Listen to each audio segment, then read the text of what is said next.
तहसीलदाराविरोधात सटाणा ग्रामस्थांचं आंदोलने खासगी जागेवरील कुंपणाविरोधात ग्रामस्थ आक्रमक झालेले आहेत। गावातील मुख्य रस्ता देखील बंद आहे, तर तहसीलदार बिल्डरची ही मिलीभगत असल्याचा आरोप गावकऱ्यांनी केला आहे। त्या संदर्भात आता सटाणा तहसील कार्यालयाबाहेर ग्रामस्थांनी बिऱ्हाडासह हा मुक्काम ठोकलेला आहे।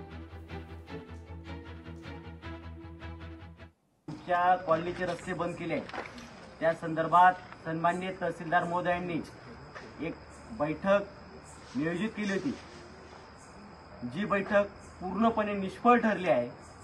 त्याचं कारण की आमचे जे मुद्दे होते, आम्ही पुराव्यानिशी जे मांडले, ते एकाही मुद्द्याकडे सन्माननीय तहसीलदार महोदयांनी लक्ष न देता संबंधित लेआउटधारकाला जो बाजू देण्याचा प्रयत्न केला। या बिऱ्हाड मोर्चात गावातील सर्व ज्येष्ठ नागरिक, महिला, आबालवृद्ध, बालक, काही लोक हे आजारी लोक आहेत। अशा परिस्थितीत स्वतःच्या न्याय हक्कासाठी इथं तळ मांडून बसलो आहोत। लोकशाही मराठी ऐका, पहा, जागरूक रहा।